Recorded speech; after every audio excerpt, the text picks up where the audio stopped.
All right. Well, welcome everyone. My name is Amy Peters Clark, and I am the Director of Membership here at NEMA. My pronouns are she, her. And I want to welcome you to the speaker support session. You may be looking at me and thinking, this is not Jen Wilson. And no, I am not. As you probably know, our Director of Programming and Advocacy, Jen, has left NEMA for another position at another conference organization, taking her amazing skills elsewhere, although she still thinks fondly of all of us here. And we're probably waiting for the new ED we're right in the hiring process. There will be a new version of Jen down the road, but for the time being, I am the other former museum educator on staff who gets the fun job of conveying all of Jen's wonderful notes to you, hopefully in a way that's helpful to you as you prepare to lead sessions at conference. So I am going to share my screen. Here we go. And I am fully giving credit to Jen. This is, if you've been to one of these presentations before, this is fully her presentation that I will be conveying all this really lots of detailed and really useful information about how to think about different aspects of putting together your presentation, presenting it at conference, and all of that good stuff. So here we go. So first, NEMA really wants to say thank you. Thank you for speaking at this year's conference. We are still in the process of putting together our big list of sessions and speakers, but we literally could not do this without you. Conference is made up of all of your ideas, all of the projects and programs and ideas that you put together and submit to us to present. And really, the NEMA conference is so popular. It's the biggest and oldest regional museum association conference in the country. And people always talk about how great it is, precisely because so many colleagues come and share their ideas and their resources. And it's really a community and a way that people can share their expertise. The conference is made up and strengthened by your work, and we're really happy to have you joining us this year. Today, we're going to go over three different topics before we get to the end, where we're going to have a Q&A, and you can ask any questions that you might have. We're going to start first with some prep work.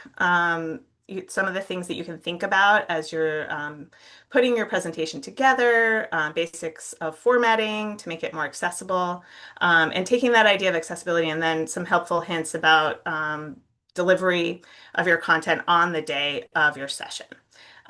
Just some things that you will be helpful to remember.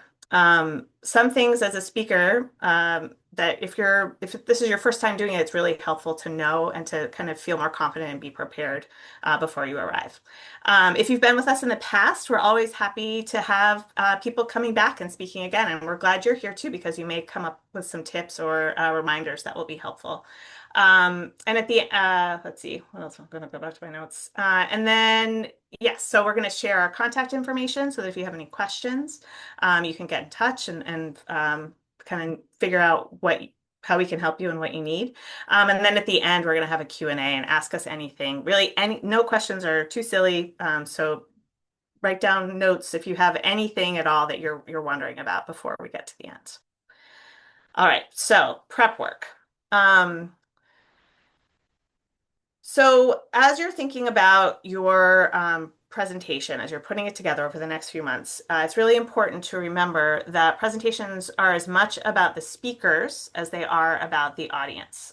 So you're doing all this great work out in the field at your museum, and you're sharing your content and you're dedicating so much of your time and effort to this. And we want to really be able to showcase and highlight that, show everyone what you're doing. But we also want to make sure that the people who are coming to your session are able to hear and see and understand all of the different ideas and content that you're sharing. So these will be some helpful hints and guidelines for you to think about oops, I was supposed to advance the slide, I'm sorry. Things to think about as you're putting your presentation together. So the format. These are really basic suggestions for how to literally put together the text that you might be sharing in a slide deck on your screen. when you're choosing fonts, you're probably thinking about the aesthetics, the style, but also please think about the accessibility of what you're putting up. So for your font size, we suggest at least a 28-point font. And we also suggest, at least for the body of the text, that you use sans serif. So examples of those would be the font that's here on this screen. Very popular ones are Helvetica and Arial, but you might choose others. You want to avoid serif fonts, display fonts, or handwriting styles. And again, giving credit to Jen, she's put this nice graphic over on the side where you can see a sans serif font doesn't have those kind of, pointy um, details on the top and bottom. So it's very clear. So here we have a serif font and then a script font. And then if you're thinking of display fonts, those are the ones that are usually like very fun and very sort of maybe graphically connected to a theme or a topic, kind of thing you might see like on the front of a restaurant or a store. You don't have to avoid them altogether if you want to put something into a simple title or something like that, but definitely if you're including um, a quote or a body of text, you don't want to include something that's too difficult to read. For spacing, the more space, the better. Oops, sorry, going ahead of myself. Ah. I was trying to admit someone and talk at the same time. I should probably leave that together. You want to leave between 1.5 or 2 spaces between lines. And you also want to use high contrast colors. So here you can see we have a sort of a pale yellow in the background, so a light background with dark text on it. You could also do a dark background with light text. You also want to avoid large amounts of red text or a really bright yellow background. So yes, we do have a yellow background here, but it's not like that really harsh highlighter yellow, something really intense that kind of makes people's eyes tired. And then there's this great website called contrastchecker.com, which is a place that you can actually upload the colors that you're using, the fonts, and you can kind of see, it will actually analyze it for you and let you know this is really easy to see for a viewer. This is a little bit more difficult to see. All of these kind of links and resources are included in a list at the end of this presentation, and we will make that available to you after the session. All right, so now it's time for me to go to the next screen. So here, this is an example of what not to do. This is actually the text that describes the theme of this year's conference, Undercurrents Pushing Against Expectations. And you can see it's on a black screen. It's in red text, which the contrast is really not ideal. It's a big wall of text, so the spacing is not great. And it's just really, especially if you were looking at an entire slide deck that looked like this, it's really hard to kind of focus in on the information, right? The themes, the topic, it's really hard to see. And so this is something definitely to avoid. All right, content. So we've talked a little bit about what the visuals of what your text might look like. Now we're going to talk a little bit about content. And I have to admit, I am often when I am making a slide deck, I have to always go back and cut more because my instinct initially is to share as much information as possible, but it's better to do less. Remember, you're going to be speaking as well, so you really want the content of your presentation to kind of show the high level points, things that people are going to be able to follow as they're listening to you, but not something that's going to be competing with that or distracting them or really hard for them to see. So focus on the key points of your presentation. And again, you don't want the wall of text like the slide before. You're going to focus on bullet points, kind of like Jen has laid out here. We'll talk a little bit more about how to think about your bullet points in a minute. But these are things you want to emphasize, things you want people to note in particular. If you're going to add a quotation, you might want to think about first of all, cutting it down or formatting it in a way that where the part that you're really focused on is really clear and easy to see, whether that's bolding it, whether that's, including italics or a different color, as long as the contrast is fairly easy to see, just so that people, as they're listening to you, can look up at the screen and say, oh yeah, I see what they're talking about, or I can go back and reread that really easily. You're going to want to roadmap your presentation. And so you might have noticed at the beginning of my talk here, I kind of directed you towards where we were headed. I told you the major points that we were going to be covering. And that just does a few things. It helps people to know what to expect. It helps people, if they're taking notes, they may be able to think a little bit about like, how am I going to do this? Maybe I'll put the header at the top and then include the key points. Maybe I'll dedicate, a page or half a page to each of these sections. Maybe I might notice that there's a part of this talk that I am less interested in, or maybe there's even two different sessions that I really wanted to get to. And I know that the first two sections are going to cover what I'm interested in, and then I need to pop out and, maybe I'm going to see my friend who's speaking in, a different room down the hall. All of these things can really help people plan, and it can help them be a little bit more comfortable as they're listening to your talk.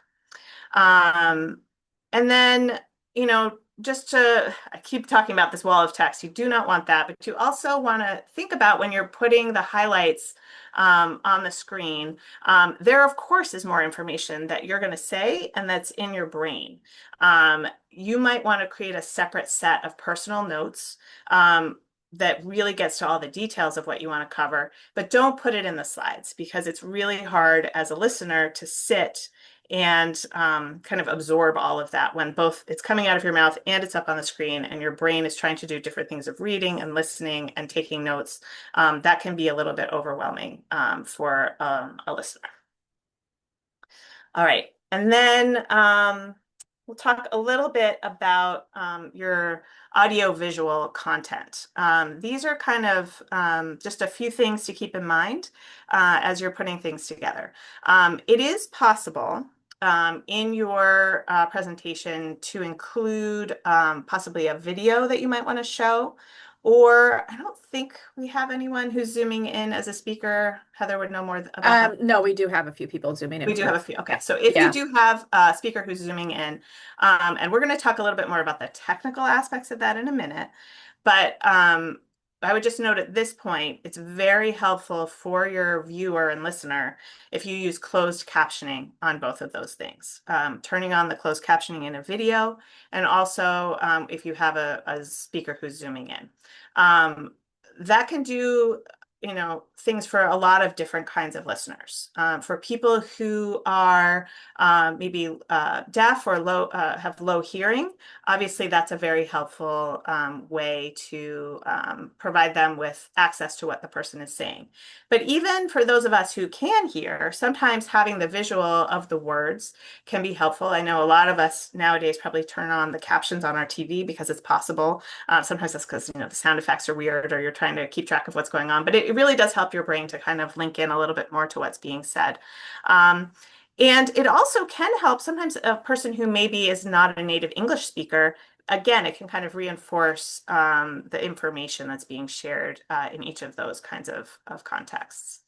If you're going to use some graphs, that's great. I mean, we tend not to have like tons of graphs at the NEMA conference, but if you're including a graph, we ask you that you really make them fairly easy and straightforward to understand. You might want to simplify some kind of data that you have in a more complex way that you're working with in your job, simply because people don't have that long to look at it. They want to be able to look at it quickly and really see the point that you're trying to make. Make sure that your graph is showing, the main point. And it's not something where people have to kind of squint and be like, wait, I'm kind of seeing like 100 numbers at the bottom and I'm trying to see where that line or that point ends. You want it to be very clear and also relevant. You don't want to have all the other data points that you're not talking about included in that graphic. So think about that as you're designing your graphs. I know you may be using different kinds of platforms. I know Canva can be really great. There's like 100 different ways you can put your data in and kind of format it in different ways automatically. And that can be really useful as you're trying to figure out the most simple and straightforward and clear visual for a data-related conversation. And then pictures or photos, you want to use images that really inherently support your goal.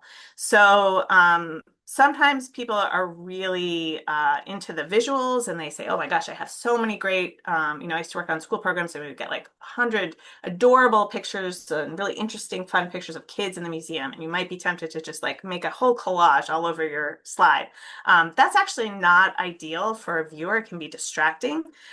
People may not be listening as clearly to what you're saying. It also all of those photos probably aren't supporting the point that you're trying to make. So if you're saying like, here's some, kids in the museum and they're learning about this topic, have one or two photos that really are relevant to that. Don't include a bunch of photos of the empty museum if that's not what you're talking about. Think about being really careful and concise and clear when you're using photos or pictures. And then it's also really helpful and makes things a lot more accessible if you include descriptive text. There's a few different ways to do that. You can, and we'll have an example in a few minutes. You can include a little caption underneath the image on your slide. You can also put in alt text, which is kind of like a hidden piece of information that if you're sharing your slides out afterwards, which is something that's possible to do, people who maybe use some kind of accessibility tools on their device, if it's describing to them what's in your slide, it will actually pick up and say, this is what is in this photo. There'll be a sentence or two that's explaining to them what is in the image, and it will make it a lot more interesting and useful to them to understand, what the image was and why it was included in your presentation. It's also something that you can talk about as you're going through your presentation. You could say, here I have a photo of some children in a historic house using a quill pen at a desk, and there's a museum educator standing behind them. So that can be helpful to people in a variety of ways, not just folks who maybe have low vision, but also, there might be somebody who has a tall person in front of them. There might be someone who's taking notes. There's a lot of different reasons why it can just be helpful to kind of point out and briefly explain what's in your photos. This is a great example that Jen found last year that shows a photo that Art News put out on social media of Pharrell at the Paris Olympics. And it's nice because it has, their social media post here, their text, but then if you look at the bottom, this is a great example of a fairly brief explanation that's helpful to people who can't see the image to understand what's going on. So it says ID, a black man holding a torch and a white woman are greeted by a large crowd, many of whom are holding mini French flags. There is text overlaid on the image that says Art News, Pharrell's call to include the arts in the Olympics highlights a lost tradition. And it goes on. And so there's lots of, certainly if you're trying to figure out how to do this, there's lots of suggestions and examples if you want to Google around it and try to figure out the best way to do that. But honestly, it's a very simple, just a couple sentences explaining what's in the image and what's important for people to know about the image. Okay, so sharing is caring. This is about, we're kind of getting beyond the part of you building your presentation at home and thinking about how you're going to deliver it on the day of. A really important point is do not make any kinds of assumptions about who is in the room. You may, as you're looking around, not realize certain disabilities that people may have. It's not always obvious.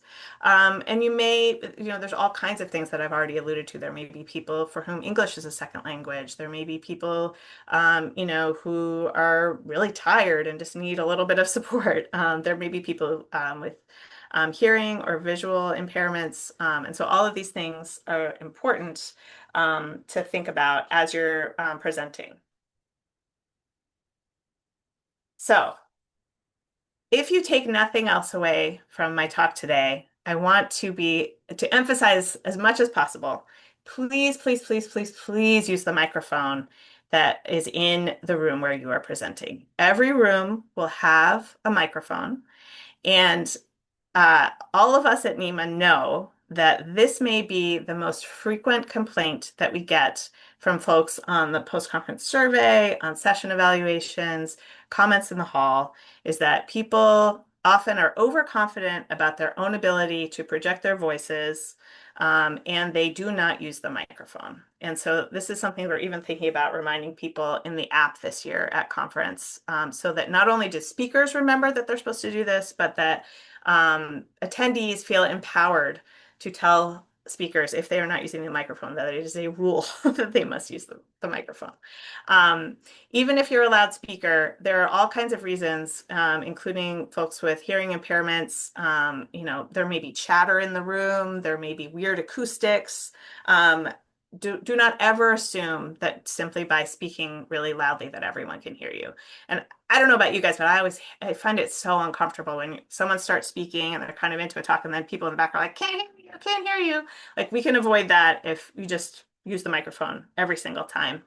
Um, and then you're going to want to have it kind of closer to your mouth than you think. The AV folks that we hire, um, by and large, provide podium microphones or handheld microphones. We don't have the like lavalier microphone, which is the one that you put on your shirt collar. It's actually, those are the ones that a lot of times like people on social media now are like holding close to their faces. But that's actually what you want to do with the kind of microphone we have. Jen, when she would give this presentation, would often use a spoon. I have my fabulous green spatula, and you're going to want to hold it fairly close to your face so that you are able that it's picking up all of the sound and projecting it through the speakers, and that people can hear what you're saying. You don't want to hold it really down low in front of you. You want to hold it not super close, but close to your face. And it's also really helpful when you're speaking, when you first start speaking, is to just have a little check-in with the attendees and say, "Hey, can you guys hear me okay? Can you see me?" That can really help you realize any problems that might be happening. And it can also just kind of, make sure that if you got this, they're already listening. They're already connected to what you're saying. You're going to want to speak at a comfortable, measured pace. Some of us, myself included, have a tendency to speak a little bit too fast, and it's important to kind of stay conscious of your speed and to speak, in a way that people can hear and understand what you're saying. You're going to want to face the audience and do not cover your mouth. There may be people, as I mentioned earlier, there may be people that you don't realize are mostly understanding through reading lips.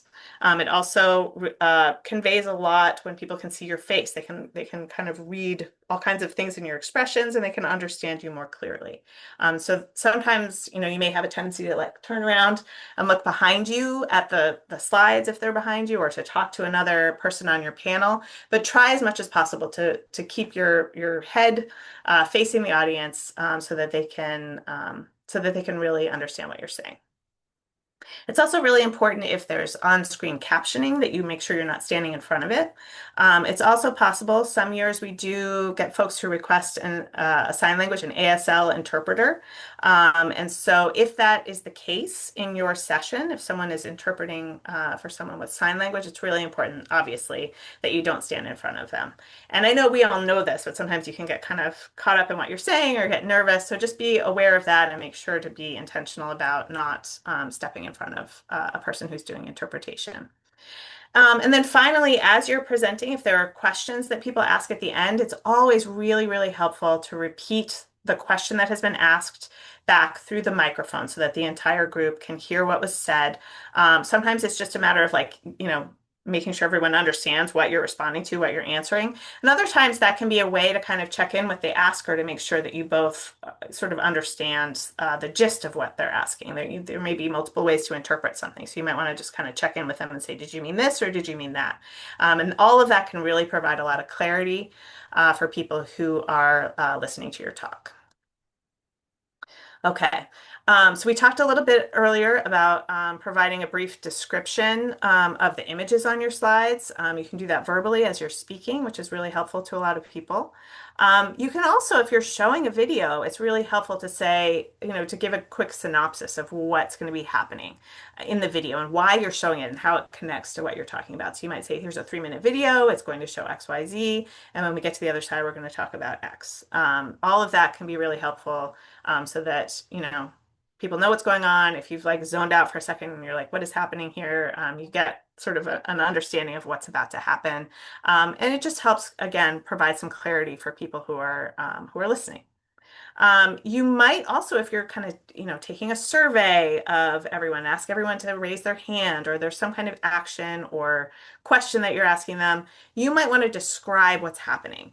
You might want to say, who does this at their museum? And then the number of people raise their hand, you might say half the room is raising their hand.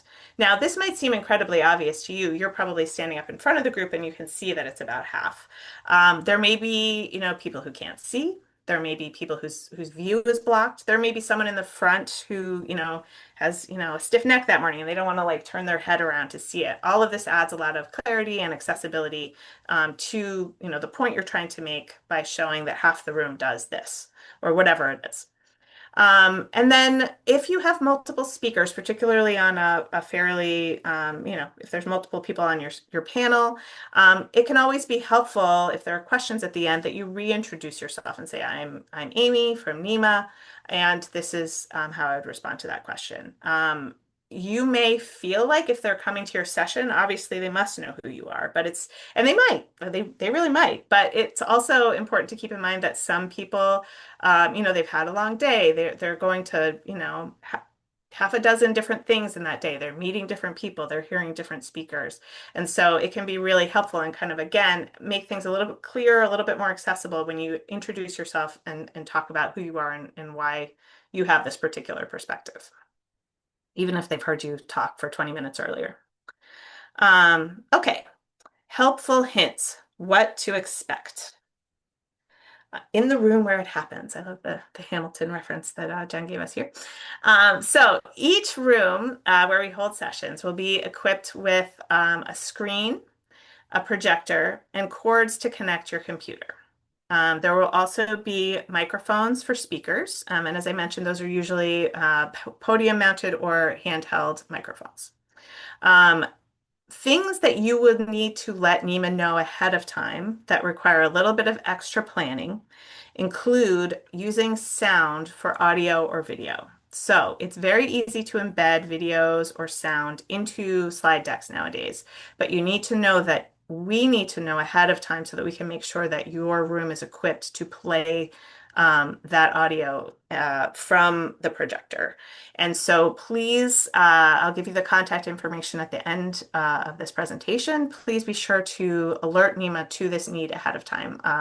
It does happen sometimes at conference that someone comes running out and is like, oh my God, the sound on my video isn't working. And we can usually figure it out, but it is stressful for both the speaker and for the NEMA staff who are trying to help solve that problem. So please let us know ahead of time. We can also provide Zoom links for your speakers who are coming in through Zoom. Again, really important to have that planned ahead and all set to go. And then we can also, if needed, provide material goods like flip charts, easels, markers, Post-its, etc. Within reason. We do have a somewhat tight budget, but these are all things that you can let NEMA know ahead of time, and we can make sure that they are available. We have like a whole binder of information and lists and things that we're keeping track of, both the staff and the AV people are kind of dealing with all of these things throughout the course of conference. And so these are all things that we can help you with. Sorry, I've got a little fly in my office. And then please arrive at least 15 minutes early to set up for your session. A lot of sessions start after something like a coffee break or a breakfast or a time in the exhibit hall, and it's often very easy to get into your room. Occasionally, I do think there can be a little bit of a back-to-back. There's usually a little bit of time, but it's super helpful for you to get there, get to your room, settle in, make sure you have all the things you need. As I said, there should be all of these things that I've listed, the projector, microphone, etc. But occasionally something might have, walked away, or there might be an issue. We do have, our AV company on site, and they are often running around kind of troubleshooting things like this. And so it's important to know what's going on in the room where you're speaking. Make sure that you have everything that you need and that it's working properly. And, make sure your whole group is there, all of these kinds of details that I'm sure you can imagine. It's really important to save your presentation in multiple ways because you never know what kind of glitchy thing is going to happen on the day of your session. As you can imagine, you might save it on your desktop of your laptop. You might put it on a thumb drive. You could save it in the cloud. You could email it to yourself and your fellow presenters. It's great to have at least one that is sort of, on a device, and also to have something that's internet based. So you can imagine you might have an issue with one or both of those. Like you might not be able to get your computer on the internet, or you might have a problem where your computer has stopped functioning, or that you lose the thumb drive. So it's really great to save it in as many different ways as you can, just to make sure that you have it ready to go in some way when the time comes for your session. It's really important to bring your chargers. We had, I think I've heard a story of someone at the Portland conference who did not have a charger for his laptop, looked all over among tons of attendees and could not find anyone who had one that worked, and had to go out and buy a very expensive charger to be able to use their computer in their session. If you have a Mac, you may already know this, you're going to need an HDMI converter to connect to the digital projectors. And so Jen has included in this presentation some images. The one at the top with the red circle is the HDMI connector, what it should look like. And if you don't have that on either your Mac or some other PC laptops don't have that all the time, you may need the device itself. Actually, the contrast on that image is not great. I don't know if you guys can see it, but you may be familiar with this device, which would help convert the port on your Mac to be able to be connected to the digital projectors. If you have any questions about that, you can always email NEMA or just, Google around. They do sell these through the Apple Store, but also there are often less expensive versions that you could find online. It's helpful if you want to pause the updates on your computer. I know probably every single person has had an issue where all of a sudden your computer decides to update at an incredibly unfortunate time. And so if you can turn that off, or make sure you're fully updated before your session, well in advance, that can be really helpful and avoid maybe a 15-minute delay in trying to get things started. It's also helpful or you definitely should print any kind of handouts that you want to provide to your attendees in advance. NEMA really isn't able to print anything to bring with us or to do it on site. And so anything that you might want to hand out, please be sure to print it in advance. It's also possible to upload the handouts digitally, and you can email them to the email address that I'm going to provide at the end of this talk. It would be most helpful if you could do this. Sorry, the link will be available in September, so don't send it to the email. Send it to the link.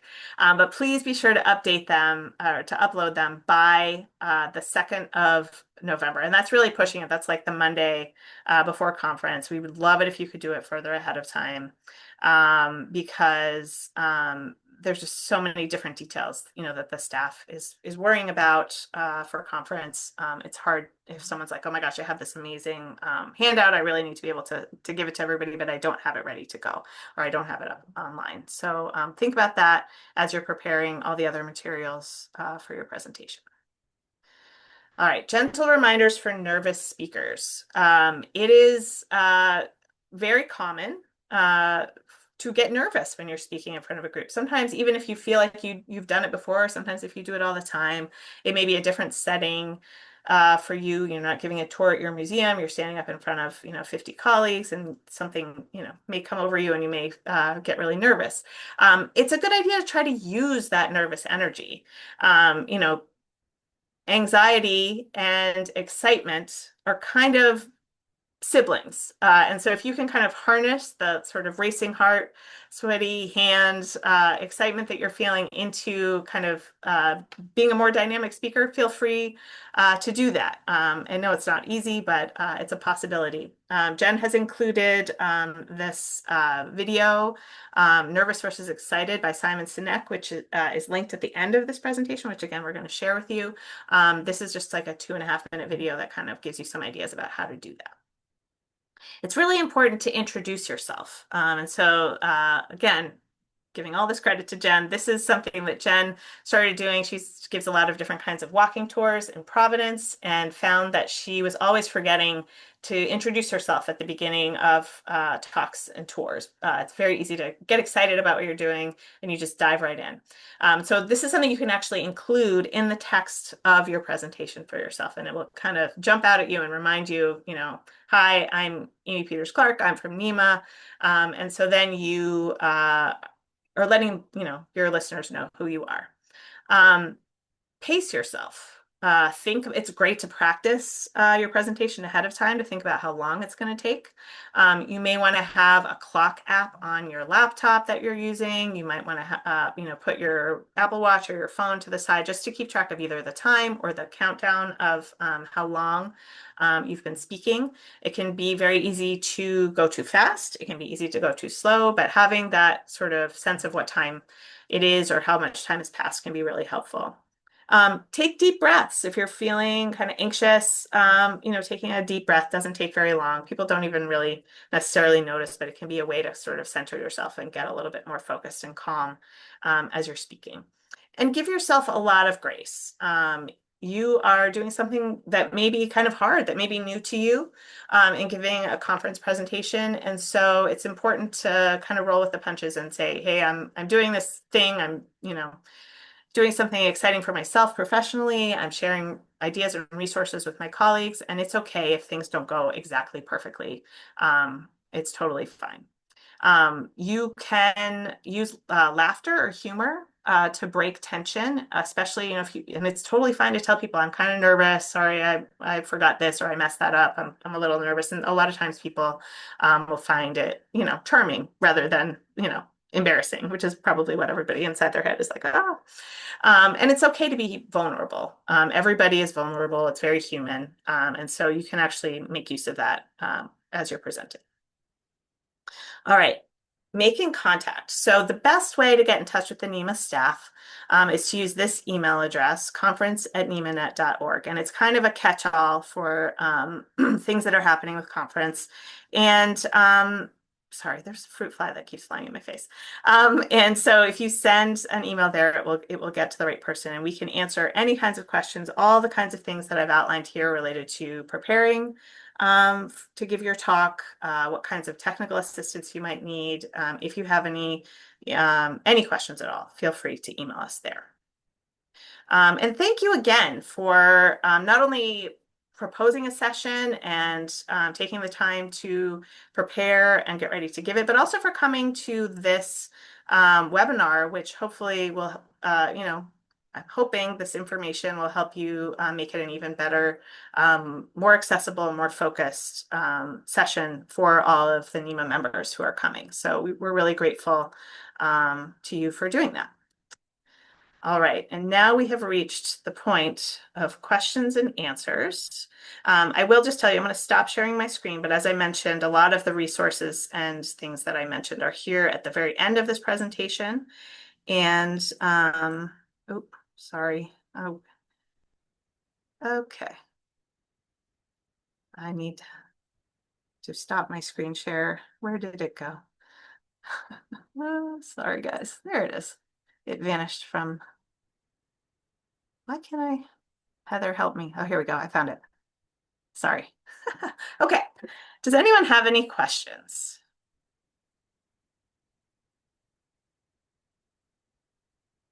Lindsay. Hi. So I know we talked a lot about like text and different things like that. What is like the thought on text animation? Because I use Canva like you, and I like to do text animation, but I don't know if that would make it more challenging for folks to read or things like that. I would say if it's important information that you want people to sort of see and take notes on, I would avoid using text animation. I don't know if you mean like sort of one word at a time or things sort of like swooping in the way they can in PowerPoint. Generally speaking, I would avoid anything that's kind of moving too much and makes it hard for people to read. But I would think if there was just sort of a title or a word, it would probably be okay as long as it was, you know, not the central piece of information that people needed to access. I don't know if that answers your question. It does. Thank Okay, you. sure. Anybody else? So we do have a question about suggestions for moderators. The sessions are actually self-moderated, so I would suggest talking with all of your speakers and coming up with a point person that will be either taking questions from the crowd or questioning the other panelist on that one. So that's not something that NEMA itself will provide as a moderator for your session, unless you are requesting help for finding additional speakers.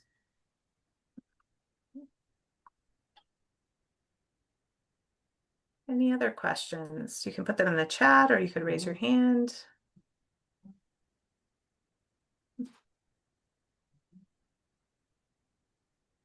And if you do have further questions, you can also just email the conference email address as well, Yeah, and someone will be able to answer your questions there.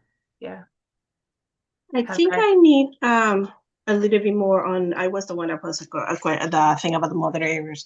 Mhm. I'm we are not actually looking for one. I am being moderator for my team, and it's the first time I'm going to be moderating at NEMA. I have done Okay. it in other places before, but it will be the first time doing it with you.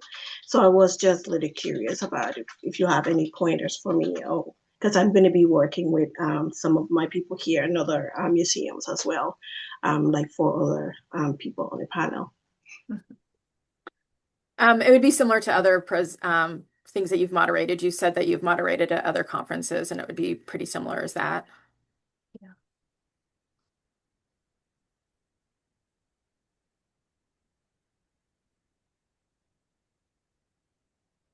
Any other questions? I realized that I made a huge faux pas because I was so excited about jumping into this presentation. I forgot to introduce Heather, which probably everybody already knows Heather. Heather's our Director of Administration who knows all. I'm usually the one who is introduced as the second person on the talk, so I'm not very good at this. It's nice not to be the first person. Yeah. All right. Any other questions? We're glad to answer them either in person or again, feel free to email us at conference@nemanet.org. If you guys don't have any others, I think we could wrap up and just say thank you so much for coming today. And NEMA's really excited to have all of you join us for conference. So thanks for all of your hard work. Thanks, everybody. Okay, thanks everybody. Bye.